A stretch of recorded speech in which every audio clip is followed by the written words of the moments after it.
ವಿಷಯದಲ್ಲಿ ಜೀವಂತ ಜೀವಿಯು ಕೆಲವು ಜೀವನ ಪ್ರಕ್ರಿಯೆಗಳನ್ನು ನಡೆಸುತ್ತದೆ ಎಂದು ನೀವು ತಿಳಿದಿದ್ದೀರಿ. ಉಸಿರಾಟ ಎಂದು ಕರೆಯಲ್ಪಡುವ ಪ್ರಕ್ರಿಯೆಯ ಮೂಲಕ ಮುರಿದ ನಂತರವೇ ಆಹಾರವು ಎಲ್ಲಾ ದೈಹಿಕ ಚಟುವಟಿಕೆಗಳಿಗೆ ಶಕ್ತಿಯನ್ನು ಒದಗಿಸುತ್ತದೆ.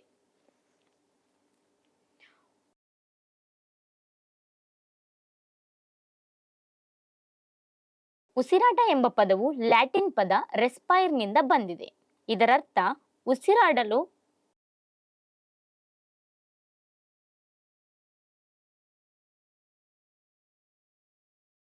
ಉಸಿರಾಟವು ಗಾಳಿಯ ಇನ್ಹಲೇಷನ್ ನಿಂದ ಜೀವಕೋಶಗಳಲ್ಲಿ ಆಮ್ಲಜನಕದ ಬಳಕೆಗೆ ಪ್ರಕ್ರಿಯೆಗಳ ಸಂಪೂರ್ಣ ಸರಪಳಿಯನ್ನು ಸೂಚಿಸುತ್ತದೆ.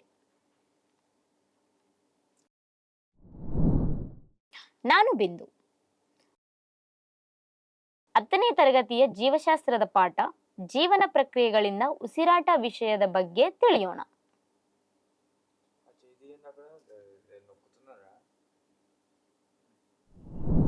ಅನಿಲಗಳನ್ನು ಲಾವೋಸಿಯೋ ಮತ್ತು ಪ್ರಿಸ್ಟ್ಲೆ ಕಂಡುಹಿಡಿದರು.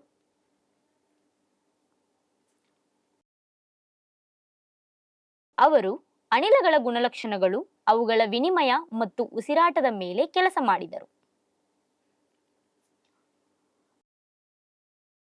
ಇಂದಿನ ಪಾಠದಲ್ಲಿ ಪ್ರಿಸ್ಟ್ಲೆಯ ಪ್ರಯೋಗಗಳನ್ನು ನೆನಪಿಸಿಕೊಳ್ಳಿ.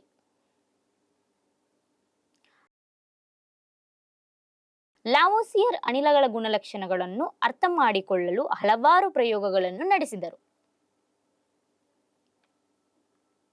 ಲಾವೋಸಿಯರ್ ತನ್ನ ಆರಂಭಿಕ ಪ್ರಯೋಗಗಳಲ್ಲಿ ತೊಟ್ಟಿಯಲ್ಲಿ ನೀರಿನ ಮೇಲೆ ಇರಿಸಲಾದ ಬೆಲ್ ಜಾರ್ನಲ್ಲಿ ಪುಡಿ ಮಾಡಿದ ಇದ್ದಿಲನ್ನು ಬಿಸಿ ಮಾಡಿದಾಗ ಬಿಡುಗಡೆಯಾದ ಅನಿಲವು ಸ್ಥಿರವಾದ ಗಾಳಿಯಂತಿದೆ ಎಂದು ಗಮನಿಸಿದರು.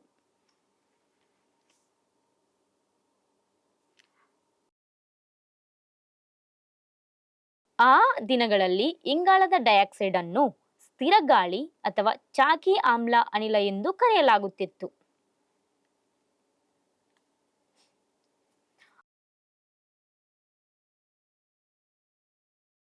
ಅವರು ಉಸಿರಾಡುವ ಗಾಳಿ ಅಥವಾ ಆಮ್ಲಜನಕವನ್ನು ಶ್ವಾಸಕೋಶದಲ್ಲಿ ಸುಣ್ಣದ ಆಮ್ಲ ಗಾಳಿಯಾಗಿ ಬದಲಾಯಿಸುತ್ತಾರೆ ಎಂದು ಗಮನಿಸಿದರು.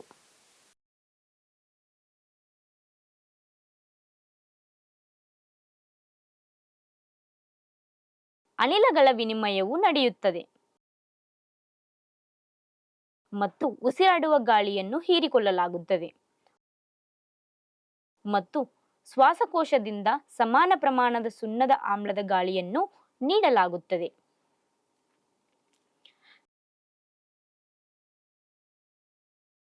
ಕಲಿಕೆಯ ಫಲಿತಾಂಶಗಳು.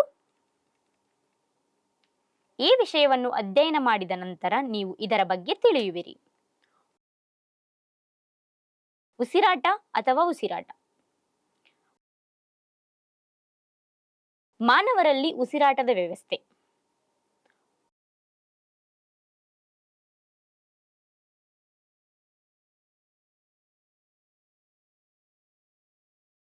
ಉಸಿರಾಟದ ಪ್ರಕ್ರಿಯೆ.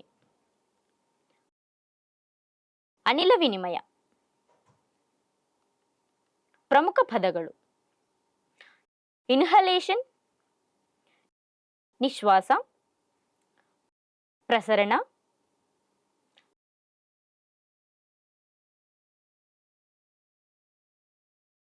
ಶ್ವಾಸನಾಳ,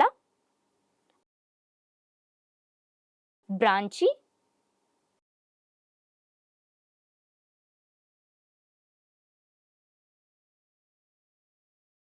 ಬ್ರಾಂಕಿಯೋಲ್ಗಳು,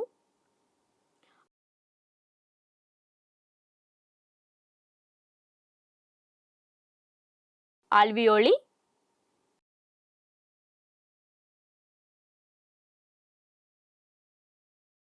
ಡಯಾಫ್ರಾಮ್,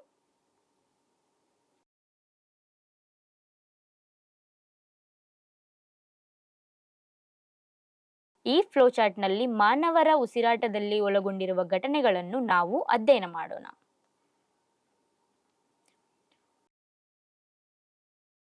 ಉಸಿರಾಟವು ಹಲವಾರು ಜೀವರಾಸಾಯನಿಕ ಮತ್ತು ಭೌತಿಕ ಕ್ರಿಯೆಗಳ ಅತ್ಯಂತ ಸಂಕೀರ್ಣ ಪ್ರಕ್ರಿಯೆಯಾಗಿದೆ.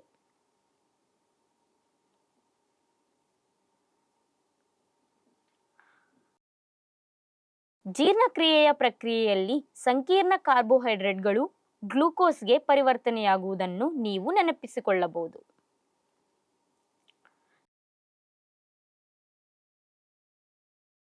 ಜೀವಕೋಶಗಳನ್ನು ತಲುಪಿದ ಗ್ಲೂಕೋಸ್ ಶಕ್ತಿಯನ್ನು ಬಿಡುಗಡೆ ಮಾಡಲು ಆಮ್ಲಜನಕದೊಂದಿಗೆ ಪ್ರತಿಕ್ರಿಯಿಸುತ್ತದೆ.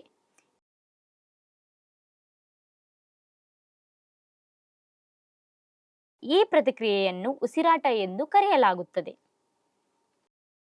ಉಸಿರಾಟ. ಈ ಪ್ರಯೋಗದ ಬಗ್ಗೆ ತಿಳಿಯಿರಿ. ನಾವು ಉಸಿರಾಡುವಷ್ಟು ವೇಗವಾಗಿ ಸುಣ್ಣದ ನೀರು ಹಾಲಿನ ಬಿಳಿ ಬಣ್ಣಕ್ಕೆ ತಿರುಗಿತು.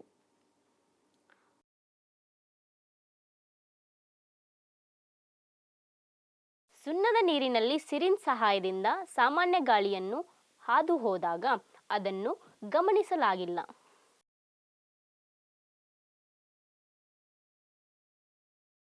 ಉಸಿರಾಟವು ಉಸಿರಾಟ ವ್ಯವಸ್ಥೆಯಿಂದ ನಡೆಯುತ್ತದೆ. ಉಸಿರಾಟದ ವ್ಯವಸ್ಥೆಯು ಗಾಳಿಯನ್ನು ಶ್ವಾಸಕೋಶಗಳಿಗೆ ಮತ್ತು ಅವುಗಳಲ್ಲಿರುವ ಸೂಕ್ಷ್ಮ ಗಾಳಿ ಚೀಲಗಳಿಗೆ ಆಲ್ವಿಯೋಲಿ ಎಂದು ಸಾಗಿಸುವ ಮಾರ್ಗಗಳನ್ನು ಒಳಗೊಂಡಿದೆ.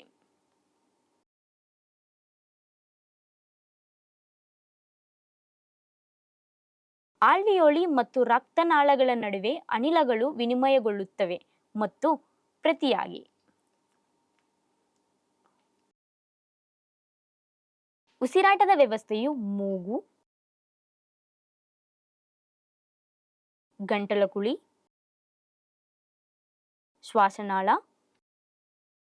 ಶ್ವಾಸನಾಳ ಮತ್ತು ಶ್ವಾಸಕೋಶಗಳನ್ನು ಒಳಗೊಂಡಿರುತ್ತದೆ.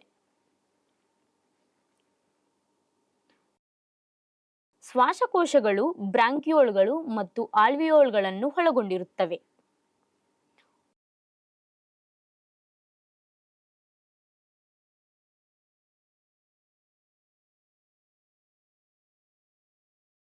ಉಸಿರಾಟದ ವ್ಯವಸ್ಥೆ, ಅದರ ರಚನೆ ಮತ್ತು ಕಾರ್ಯವನ್ನು ವಿವರವಾಗಿ ತಿಳಿಯೋಣ.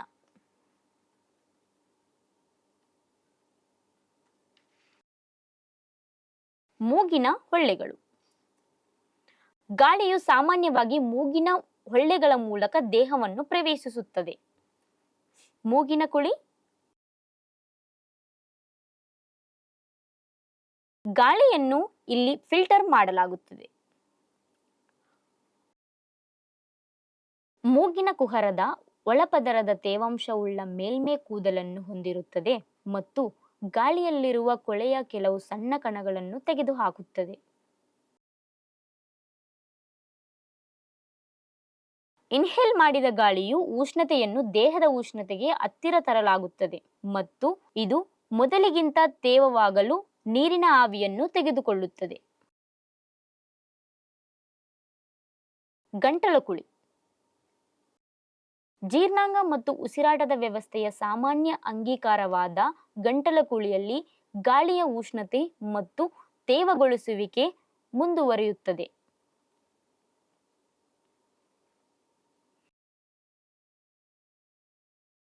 ಎಪಿಗ್ಲೋಟಿಸ್ ಎನ್ನುವುದು ಸ್ನಾಯುವಿನ ಕವಾಟದಂತಹ ಪಂಪ್ ಆಗಿದ್ದು, ಇದು ಆಹಾರ ಮತ್ತು ಗಾಳಿಯ ಚಲನೆಯನ್ನು ಅವುಗಳ ಮಾರ್ಗಗಳ ಕಡೆಗೆ ನಿಯಂತ್ರಿಸುತ್ತದೆ.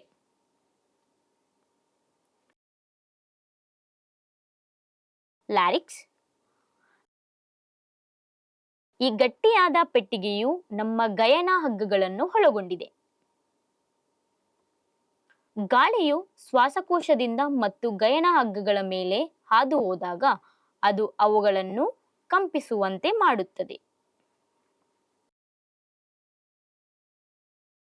ಇದು ನಮ್ಮ ಮಾತು, ಹಾಡು ಇತ್ಯಾದಿಗಳ ಆಧಾರದ ಮೇಲೆ ಶಬ್ದಗಳನ್ನು ಉತ್ಪಾದಿಸುತ್ತದೆ. ಶ್ವಾಸನಾಳ. ಗಾಳಿಯ ಕೊಳವೆ ಅಥವಾ ಶ್ವಾಸನಾಳವು ಎದೆಯಲ್ಲಿ ಕವಲೊಡೆಯುತ್ತದೆ.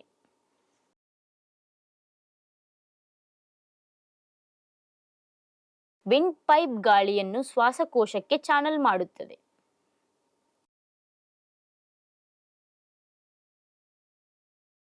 ಶ್ವಾಸನಾಳವು ಸಿ ಆಕಾರದ ಕಾರ್ಟಿಲೇಜಿನಸ್ ಉಂಗುರಗಳನ್ನು ಹೊಂದಿದ್ದು ಅದು ಕುಸಿಯದಂತೆ ತಡೆಯುತ್ತದೆ.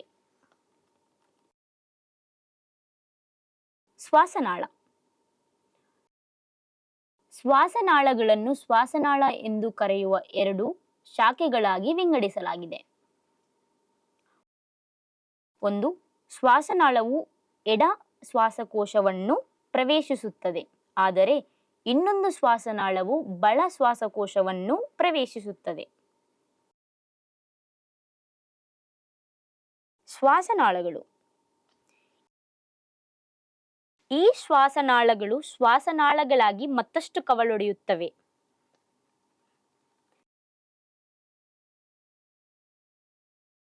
ಆಲ್ವಿಯೋಲಸ್. ಬ್ರಾಂಕಿಯೋಲ್ಗಳು ಅಂತಿಮವಾಗಿ ಶ್ವಾಸಕೋಶದಲ್ಲಿ ಆಲ್ವಿಯೋಲಿ ಎಂದು ಕರೆಯಲ್ಪಡುವ ಅತ್ಯಂತ ಚಿಕ್ಕದಾದ ಮತ್ತು ಹಲವಾರು ಗಾಳಿ ಚೀಲಗಳ ಸಮೂಹಗಳಲ್ಲಿ ಕೊನೆಗೊಳ್ಳುತ್ತದೆ.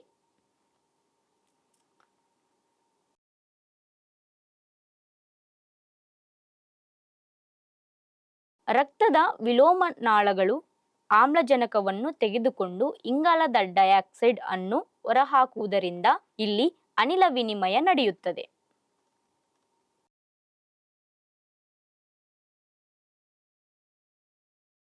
ರಕ್ತ.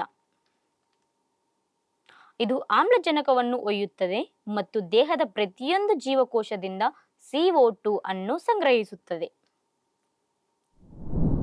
ಎಪಿಗ್ಲೋಟಿಸ್ ಮತ್ತು ಗಾಳಿಯ ಅಂಗೀಕಾರ.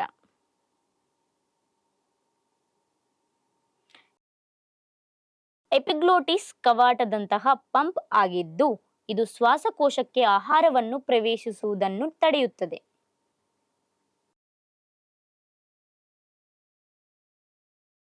ನಾವು ಆಹಾರವನ್ನು ನುಂಗಿದಾಗ ಈ ಕವಾಟವು ಭಾಗಶಃ ಮುಚ್ಚಲ್ಪಡುತ್ತದೆ ಮತ್ತು ಅದನ್ನು ಹೊಟ್ಟೆಗೆ ಹಾದು ಹೋಗುತ್ತದೆ ಮತ್ತು ಅದನ್ನು ಶ್ವಾಸನಾಳ ಅಥವಾ ಗಾಳಿ ಪೈಪ್ನಿಂದ ಹೊರಗಿಡುತ್ತದೆ. ನಾವು ಉಸಿರನ್ನು ತೆಗೆದುಕೊಂಡಾಗ ಎಪಿಗ್ಲೋಟಿಸ್ ಹೆಚ್ಚು ವ್ಯಾಪಕವಾಗಿ ತೆಗೆದುಕೊಳ್ಳುತ್ತದೆ ಮತ್ತು ಗಾಳಿಯು ಶ್ವಾಸಕೋಶವನ್ನು ಪ್ರವೇಶಿಸುತ್ತದೆ. ಎಪಿಗ್ಲೋಟಿಸ್ ಮತ್ತು ಆಹಾರ ಮತ್ತು ಗಾಳಿಯ ಅಂಗೀಕಾರದ ಕಾರ್ಯವನ್ನು ಮಾರ್ಗದರ್ಶಿಸುವಲ್ಲಿ ನರಗಳ ನಿಯಂತ್ರಣವು ಮುಖ್ಯವಾಗಿದೆ.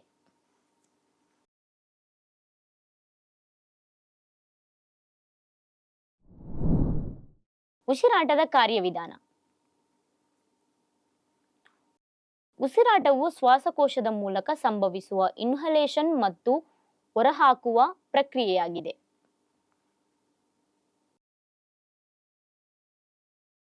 ಶ್ವಾಸಕೋಶದ ಒಳಗೆ ಮತ್ತು ಹೊರಗೆ ಗಾಳಿಯ ಚಲನೆಯು ಎದೆಯ ಗೋಡೆಯು ಸ್ನಾಯುಗಳು ಮತ್ತು ಡಯಾಫ್ರಮ್ ಎಂಬ ಮತ್ತೊಂದು ಹೊಂದಿಕೊಳ್ಳುವ ಚಪ್ಪಟೆಯಾದ ಸ್ನಾಯುಗಳಿಂದ ಸಹಾಯ ಮಾಡುತ್ತದೆ.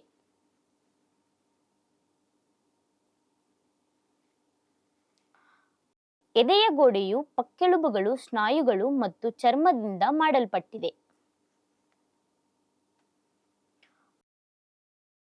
ಪಕ್ಕೆಲುಬುಗಳನ್ನು ಬೆನ್ನುಮೂಳೆಯ ಕೋನದಲ್ಲಿ ಜೋಡಿಸಲಾಗಿದೆ. ನಾವು ಉಸಿರಾಡುವಾಗ ಎದೆಯ ಗೋಡೆಯು ಮೇಲಕ್ಕೆ ಚಲಿಸುತ್ತದೆ ಮತ್ತು ಎದೆಯ ಕುಹರದ ಪರಿಣಾಮವನ್ನು ಹೆಚ್ಚಿಸುತ್ತದೆ. ನಾವು ಉಸಿರಾಡುವಾಗ ಡಯಾಫ್ರಮ್ ಸಡಿಲಗೊಳ್ಳುತ್ತದೆ ಮತ್ತು ಗುಮ್ಮಟ ಆಕಾರದಲ್ಲಿದೆ ಮತ್ತು ಅದರ ಪೀನದ ಭಾಗವು ಎದೆಯ ಕುಹರದೊಳಗೆ ವಿಸ್ತರಿಸುತ್ತದೆ.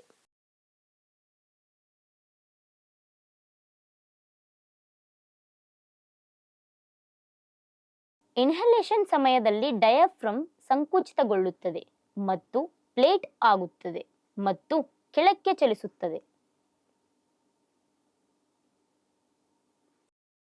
ಪರಿಣಾಮವಾಗಿ ಎದೆಯ ಕುಹರದ ಪರಿಣಾಮವು ಹೆಚ್ಚಾಗುತ್ತದೆ. ಇದು ಅದರ ಆಂತರಿಕ ಒತ್ತಡವನ್ನು ಕಡಿಮೆ ಮಾಡುತ್ತದೆ ಮತ್ತು ಸ್ಫೂರ್ತಿ ಅಥವಾ ಇನ್ಹಲೇಷನ್ ಸಮಯದಲ್ಲಿ ಹೊರಗಿನ ಗಾಳಿಯು ಶ್ವಾಸಕೋಶಕ್ಕೆ ನುಗ್ಗುತ್ತದೆ. ನಂತರ ಎದೆಯ ಗೋಡೆಯನ್ನು ತಗ್ಗಿಸಲಾಗುತ್ತದೆ ಮತ್ತು ಒಳಮುಖವಾಗಿ ಚಲಿಸುತ್ತದೆ. ಡಯಾಫ್ರಮ್ ಅನ್ನು ಸಡಿಲಗೊಳಿಸುತ್ತದೆ ಮತ್ತು ಅದರ ಗುಮ್ಮಟದ ಆಕಾರವನ್ನು ಪಡೆದುಕೊಳ್ಳುತ್ತದೆ. ಈ ಬದಲಾವಣೆಗಳು ಶ್ವಾಸಕೋಶದ ಮೇಲೆ ಒತ್ತಡವನ್ನು ಹೆಚ್ಚಿಸುತ್ತವೆ.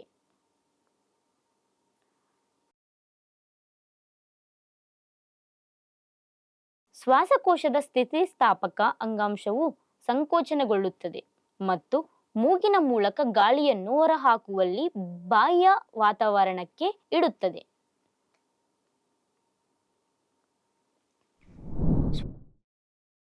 ಶ್ವಾಸಕೋಶದಲ್ಲಿ ಅನಿಲಗಳ ವಿನಿಮಯ. ಆಲ್ವಿಯೋಲ್ನಿಂದ ರಕ್ತದ ಕ್ಯಾಪಿಲರಿಗಳಿಗೆ ಮತ್ತು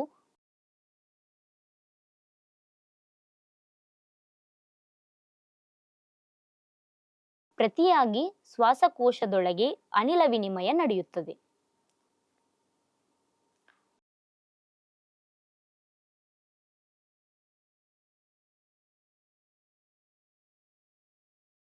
ಶ್ವಾಸಕೋಶದಲ್ಲಿನ ಹಲವಾರು ಆಲ್ವಿಯೋಲ್ಗಳು ಒಂದು ಜೀವಕೋಶದ ದಪ್ಪವನ್ನು ಹೊಂದಿರುತ್ತವೆ ಮತ್ತು ಕ್ಯಾಪಿಲರ್ಗಳಿಂದ ಸುತ್ತುವರೆದಿವೆ. ಹಿಮೋಗ್ಲೋಬಿನ್ ಹೊಂದಿರುವ ರಕ್ತವು ಗಡ ಕೆಂಪು ಬಣ್ಣವನ್ನು ಹೊಂದಿರುತ್ತದೆ ಮತ್ತು ಈ ಕ್ಯಾಪಿಲರಿಗಳ ಮೂಲಕ ಹೃದಯದಿಂದ ಹರಿಯುತ್ತದೆ.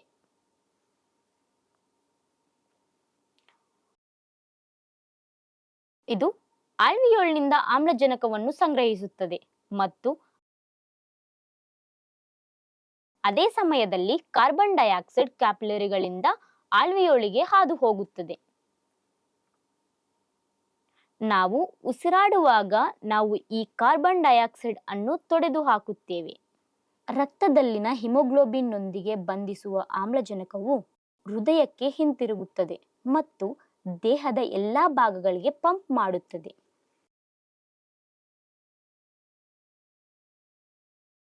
ಮಾನವನ ಒಟ್ಟು ಶ್ವಾಸಕೋಶದ ಸಾಮರ್ಥ್ಯ ಸುಮಾರು 5800 ಮಿಲಿ.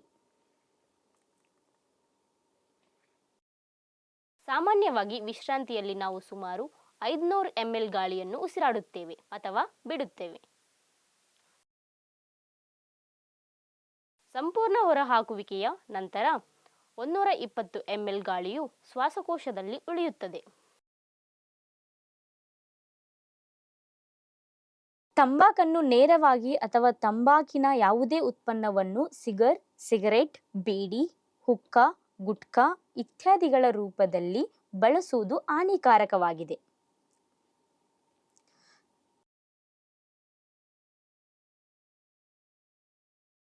ತಂಬಾಕಿನ ಬಳಕೆಯು ನಾಳಿಗೆ, ಶ್ವಾಸಕೋಶಗಳು, ಹೃದಯ ಮತ್ತು ಯಕೃತ್ತಿನ ಮೇಲೆ ಸಾಮಾನ್ಯವಾಗಿ ಪರಿಣಾಮ ಬೀರುತ್ತದೆ.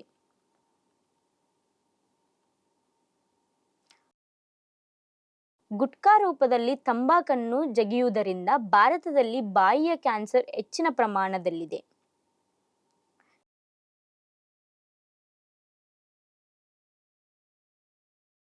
ನಿಮಗೆ ಗೊತ್ತಾ, ಧೂಮಪಾನ ಆರೋಗ್ಯಕ್ಕೆ ಹಾನಿಕರ.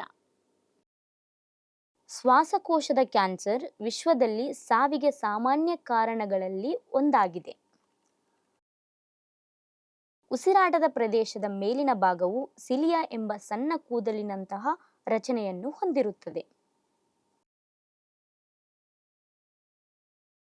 ಈ ಸಿಲಿಯಾಗಳು ಇನ್ಹೇಲ್ ಗಾಳಿಯಿಂದ ಸೂಕ್ಷ್ಮ ಜೀವಿಗಳು, ಧೂಳು ಮತ್ತು ಇತರ ಹಾನಿಕಾರಕ ಕಣಗಳನ್ನು ತೆಗೆದುಹಾಕಲು ಸಹಾಯ ಮಾಡುತ್ತದೆ. ಧೂಮಪಾನವು ಸೂಕ್ಷ್ಮಜೀವಿಗಳು, ಧೂಳು, ಹೊಗೆ ಮತ್ತು ಇತರ ಹಾನಿಕಾರಕ ರಾಸಾಯನಿಕಗಳು, ಸೋಂಕು ಮತ್ತು ಶ್ವಾಸಕೋಶದ ಕ್ಯಾನ್ಸರ್ ಅನ್ನು ಉಂಟುಮಾಡುವ ಶ್ವಾಸಕೋಶವನ್ನು ಪ್ರವೇಶಿಸಲು ಈ ಕೂದಲನ್ನು ನಾಶಪಡಿಸುತ್ತದೆ.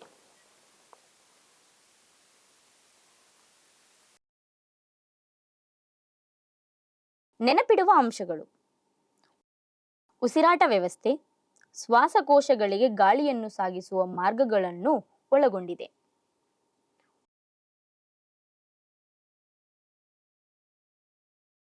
ಉಸಿರಾಟ ಎಂಬ ಪದವು ಗಾಳಿಯ ಇನ್ಹಲೇಷನ್ ನಿಂದ ಜೀವಕೋಶಗಳಲ್ಲಿನ ಆಮ್ಲಜನಕದ ಬಳಕೆಯವರೆಗೆ ಪ್ರಕ್ರಿಯೆಗಳ ಸಂಪೂರ್ಣ ಸರಪಳಿಯನ್ನು ಸೂಚಿಸುತ್ತದೆ. ಗಾಳಿಯು ಮೂಗಿನ ಹೊಳ್ಳೆಗಳಿಂದ ಮೂಗಿನ ಕುಹರಕ್ಕೆ, ಗಂಟಲಕುಳಿ, ಧ್ವನಿಪೆಟ್ಟಿಗೆ, ಶ್ವಾಸನಾಳ ಮತ್ತು ಶ್ವಾಸನಾಳಗಳಿಗೆ, ಬ್ರಾಂಕ್ಯೂಲ್ಗಳು, ಆಲ್ವಿಯೋಲಿ ಮತ್ತು ರಕ್ತಕ್ಕೆ ಮತ್ತು ಅದೇ ಮಾರ್ಗದ ಮೂಲಕ ಹಿಂತಿರುಗುತ್ತದೆ.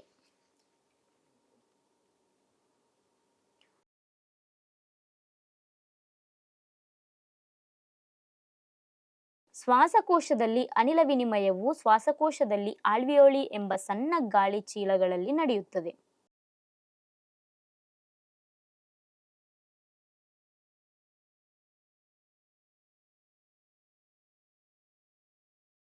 ಆಲ್ವಿಯೋಲ್ಗಳು ಕ್ಯಾಪಿಲರಿಗಳೊಂದಿಗೆ ಸಂಪರ್ಕದಲ್ಲಿರುತ್ತವೆ.